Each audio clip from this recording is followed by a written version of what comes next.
What's up, co-reporters, and welcome back to my channel. Listen, Renee Poche is back with a vengeance when it comes to the bone that she's got to pick with Love is Blind. In fact, she is suing Love is Blind, and in turn, she's claiming that Love is Blind is suing her too for a whopping $4 million.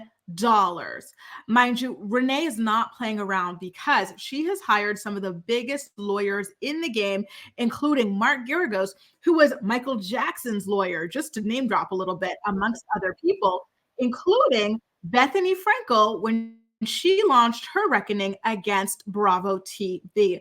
So let's get into this lawsuit, you guys. There is a lot to cover, and I'm truly wondering if this is going to be the thing that sinks Love is Blind. I'm concerned because I love the show. It's one of my favorite reality shows out there, but hearing about the way that the castmates or cast members are reportedly treated is quite devastating. Obviously, I don't want to see people suffer and be tormented and be put into dangerous situations, all allegedly, of course, for my own entertainment. I want to see people genuinely finding love in a happy and fruitful and beautiful way. But with Renee coming out and then another contestant prior to her coming out as well, and just so many people have come out over the years and claimed that this is a really, really unhealthy and unstable environment.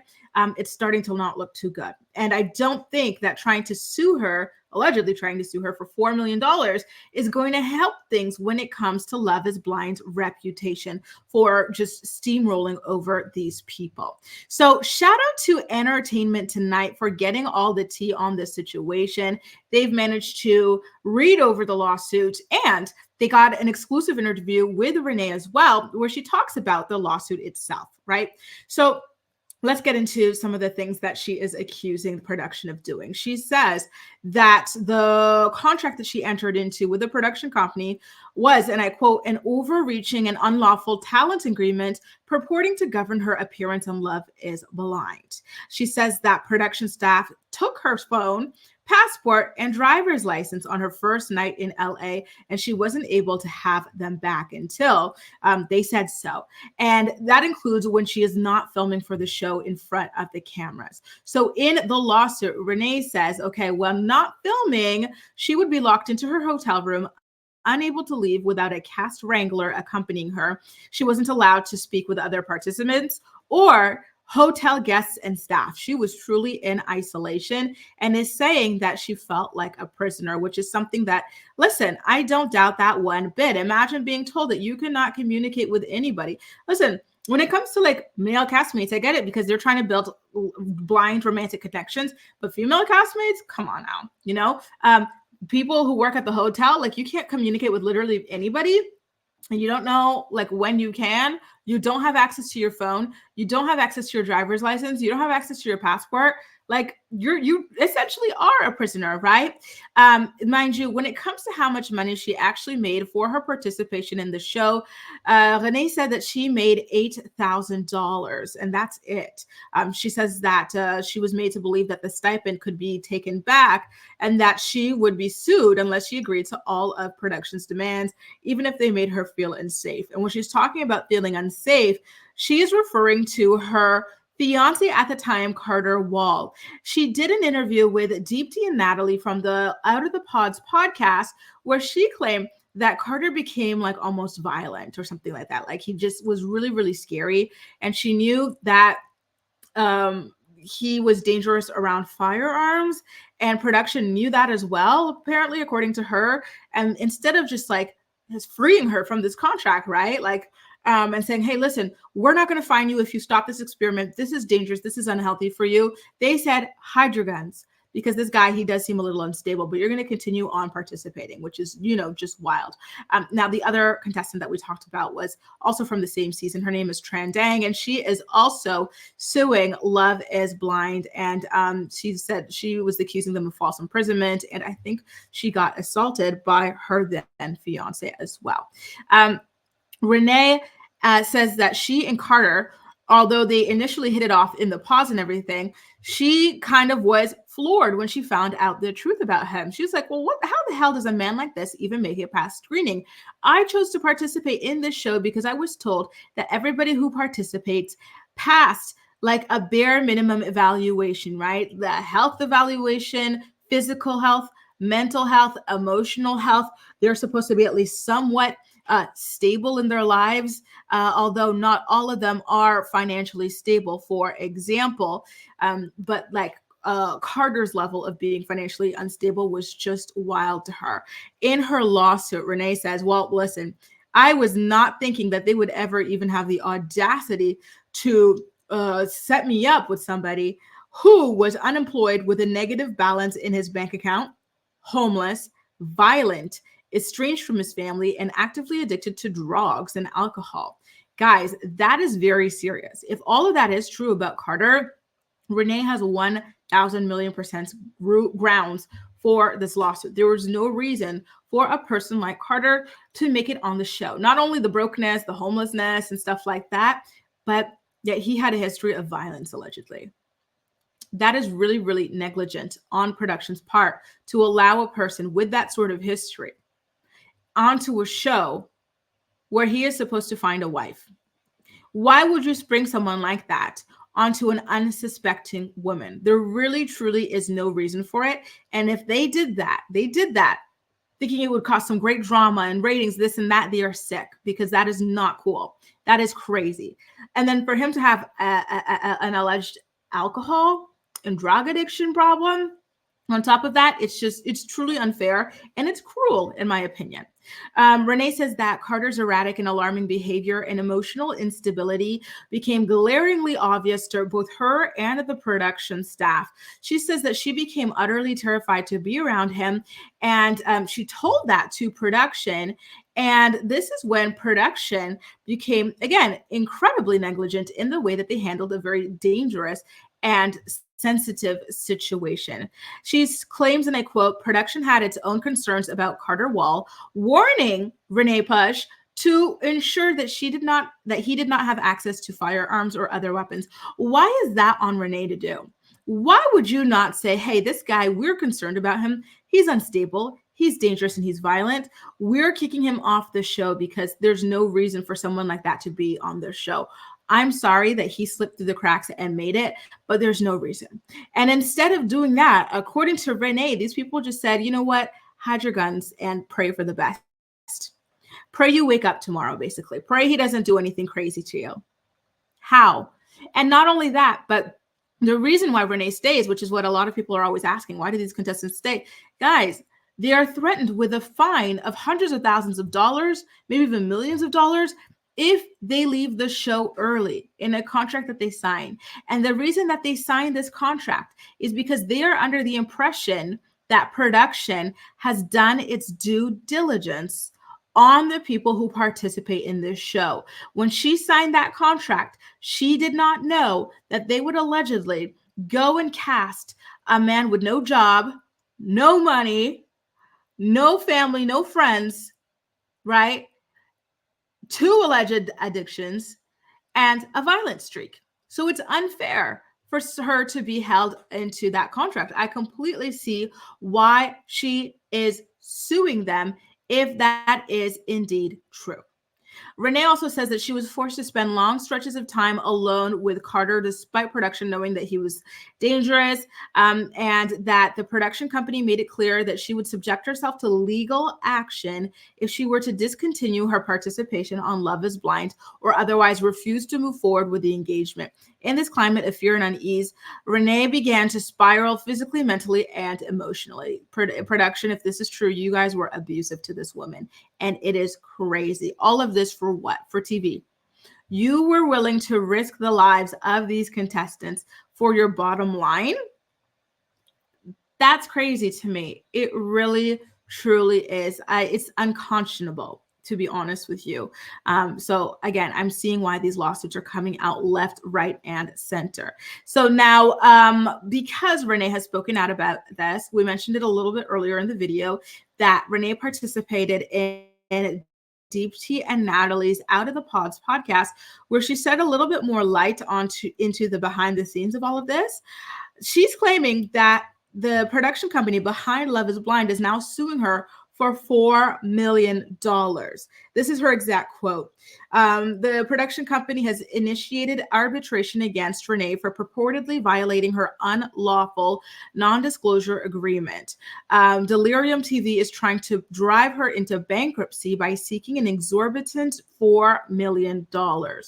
Guys, why would they sue her for $4 million knowing that this is allegedly the situation that they put her in? Like, why is she not allowed to speak about her experience? Renee is not the only person from the show who has spoken out. We've seen people over the years speak out about their experiences, and we've even seen people in her season speak out about their experiences, most notably Uche. Uche had a lot to say about production and how a lot of things were twisted or this or that or manipulated, and I don't see them suing him for $4 million. Why Renee and why not Uche? Is it because Uche is a lawyer who could spend all the time in the world he wants representing himself, whereas Renee would have to hire a lawyer for herself?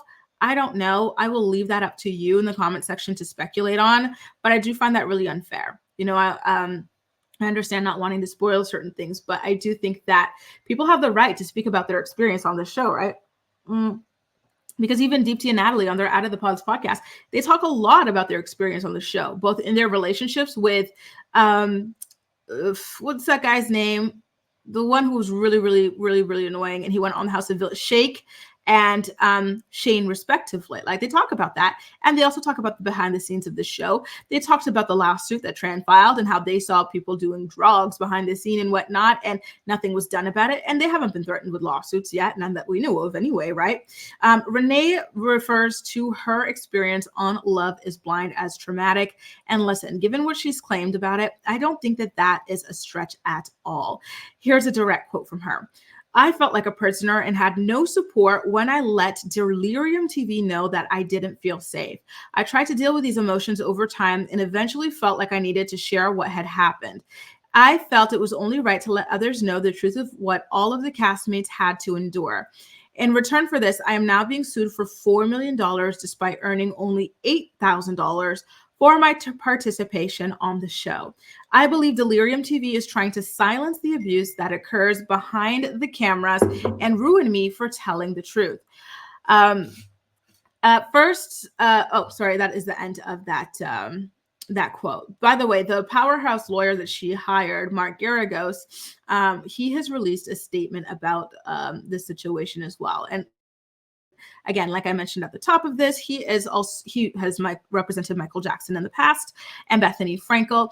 And so he released his own statement to Entertainment Tonight where he says, at first I thought that these reality contracts were some sort of prank. It was only when Bethany courageously brought to light the issue of this predatory practice that Brian Friedman and I became aware of its rampant nature. Brian Friedman is another lawyer that Renee has hired to represent her. He continued on to say, we have been inundated with hundreds of clients who all tell almost identical stories of being emotionally, physically, and sexually assaulted. These clients live in fear of being sued for millions if they report workplace wrongdoing and have been misled that they must suffer in silence or, like Renee, be bullied by lawsuits seeking to financially ruin them. What Renee suffered and Bethany exposed is not just rampant, but part of a dirty industry secret.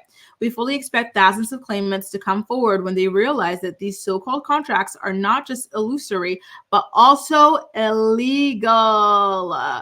Oh my God, guys, this really could be something that shakes the reality TV world. We know that Bethany's Reckoning, honestly, it didn't do as much as we thought it would, but now seeing this, that that the production company has called Renee's bluff and said, you know what, we always threaten to sue people, but we never do it, but we're starting with you, and we're starting big at $4 million. Does this outrage you? Because if enough of you are outraged and enough of reality television contestants and would-be contestants are outraged, this could be like the end of the genre. This could be, it's going to lead to a huge upset moving forward in order for it to be more ethical. So The partner at the firm, I think his name is, what's his name? It's Friedman, Brian Friedman. He also had something to say. These so-called reality TV contracts are in reality illegal. They are designed for an illegal purpose and are void as a matter of law. We have hundreds of clients who are ready to assert their claims. Renee's contract protects Delirium TV and Netflix from liability for future intentional misconduct and includes ruinous penalties in the millions of dollars for participants who dare to speak out about the unsafe working conditions on set. It is, in sum, a license to wreak emotional and financial havoc, all while profiting for an eternity. For years, the studios, production companies, and networks have wielded these contracts as both a sword and a shield in a conspiracy to ensure silence from those who know the truth. This is exactly what Bethany Frankel was referring to when she selflessly shined the light on these illegal practices. I'm sorry, but all the mentions of Bethany Frankel is making me gag. I can't stand that woman. And she's just so self-important. And I know she's probably just so happy to see her name be thrown around all over here as some sort of a hero, but I digress. Anyway, Renee, good luck to you, girl. Before I even knew about her drama with Carter and everything like that, I would just see her and her big Bambi eyes just wandering around in certain scenes and having like funny little moments and wondering, why are we getting just little peeks of this girl? Who is this firecracker? And I'm disappointed that this is how her story turned out. It's not fair, in my opinion, for anybody to live like this and to be threatened into silence, right? And to be sued into silence. It's just, it makes me feel sick for her. And mind you, hang on, let me take a sip of my water. I'm drinking hot water.